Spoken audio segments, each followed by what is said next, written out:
A Gleice falou, Mene, como funcionam os testes unitários? Joga o código da ferramenta, realiza o teste.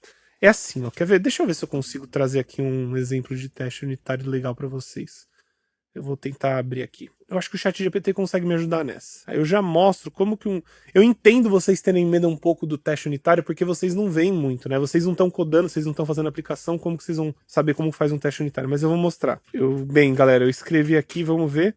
Deixa eu ver. Aqui ele falou, qual a ferramenta para teste que você mencionou que usa com JS? Eu uso, é assim, para teste unitário, né? Para teste unitário eu uso Jest. Não que eu use Jest, mas normalmente quando eu vou fazer teste unitário ou teste de API... Teste unitário não. Teste unitário assim, para as minhas coisas. Normalmente eu faço meus testes unitários para teste... para os meus projetos pessoais, tá? Então eu uso bastante Jest, que tem para JavaScript. E aí também eu uso outras ferramentas para poder fazer bater em API, por exemplo, Supertest. Tem também Chai. Você pode usar Mocha. Agora, para teste de end-to-end, que também dá para fazer teste de integração e até mesmo teste de API, você pode, por exemplo, utilizar Playwright, Cypress, que a gente tem um monte aqui no canal, e também Selenium. São as principais ferramentas para fazer teste front-end. Aí, se você estiver falando de mobile, a gente pode falar de Appium, por exemplo. Então, vamos lá. No chat GPT aqui ele já me respondeu, justamente para ele responder rápido. Beleza, eu acho que vocês estão conseguindo ver aí, pessoal do YouTube tá conseguindo ver minha tela. Que é um teste. Aqui eu fiz uma função, tá? Não prestem atenção no que eu escrevi aqui, porque deve estar tudo escrito errado. Eu escrevi JavaScript tudo separado, porque eu tava prestando atenção no que vocês estavam falando também. Mas bem, aqui temos uma função de soma, e aqui tá JavaScript, tá bom? E aí, ó que legal. Função de somar. A gente tem o A mais B, e aí ele vai retornar sempre A mais B. E agora, vamos fazer um teste unitário para isso. Olha que da hora, a gente só precisa fazer uma soma de dois números positivos. Expect, né? Então a gente tem esse expect, inclusive, né? No Playwright, a gente tem esse expect, por exemplo, no Cypress. Então, ó, e a gente tem esse expect também no Jest, que é justamente a ferramenta que eu mencionei. Então, ó, olha que interessante. Eu tô expecting somar, né? Então a minha função 2 e 3 seja 5. Então ele tá falando aqui, eu tô testando para ver se 2 e 3 é igual a 5. Agora eu vou tentar somar um número positivo e um número negativo. Expect somar seja 2. Olha como é simples, gente. Isso daqui é um teste unitário, óbvio, né? Eu tô colocando uma função super simples. Eu tô colocando uma função com, inclusive, testes unitários super simples. Mas é basicamente isso. Óbvio, é mais linha de código para escrever, mas isso daqui vai garantir que essa função somar não seja alterada. Então isso daqui vai garantir que você vai ter uma função funcionando, né?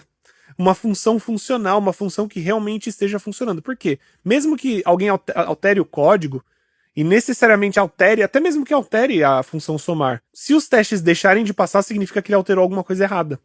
Ou pode ser que os testes sejam errados também, né? Isso pode acontecer. Mas a intenção é que você planeje testes que realmente, né, façam sentido.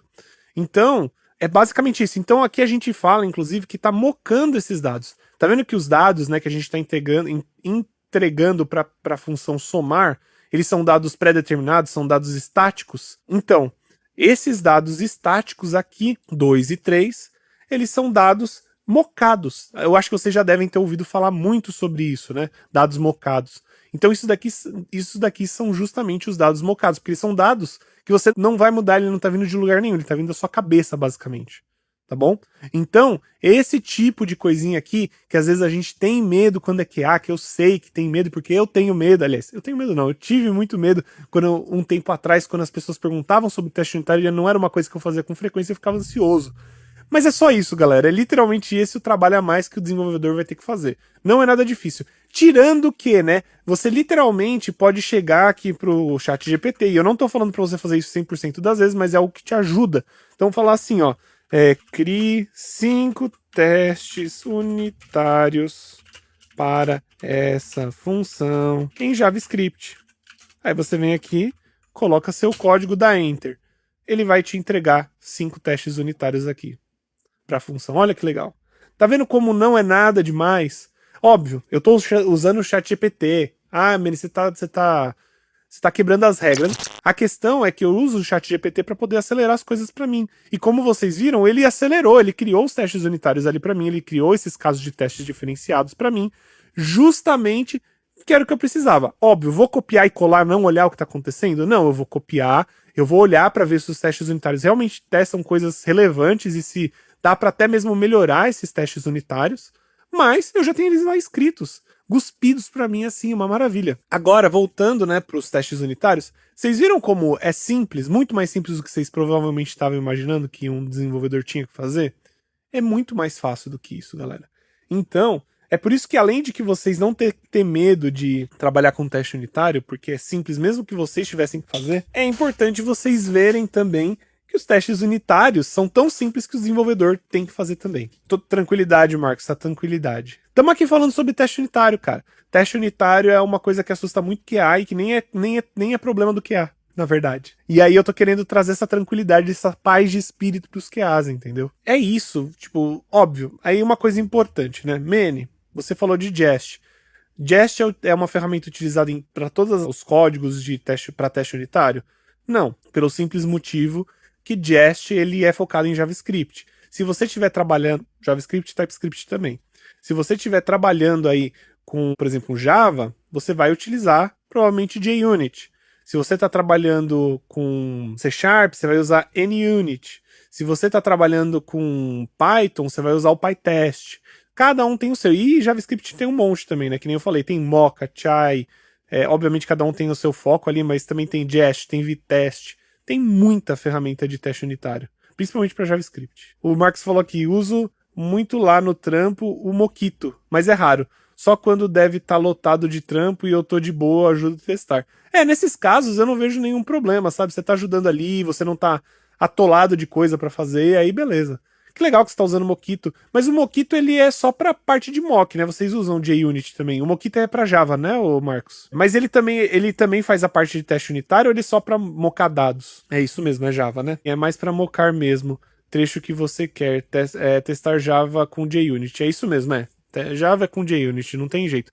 Inclusive, é interessante que o JUnit, ele é uma ferramenta de teste unitário tão velha que, se eu não me engano, tão velha assim, né? Eu não sei se foi uma das primeiras, eu tenho que pesquisar um pouco mais sobre isso, sinceramente. Mas que o reporte dela é tão específico que você pode usar reportes JUnit, né, estilo JUnit, até mesmo pro Playwright, se você quiser. Então, o seu Playwright, né, o seu código Playwright, mesmo que seja para teste end-to-end, você consegue pedir para ele gerar um reporte de JUnit. Isso é muito legal. E galera, esse assunto de teste unitário, ele é super gigantesco, né? Assim, eu sinceramente, né, eu tenho esse conhecimento, né, sobre teste unitário. Inclusive, eu li um livro muito bom de teste. Na verdade, eu não li. Ele tá no meu Audible.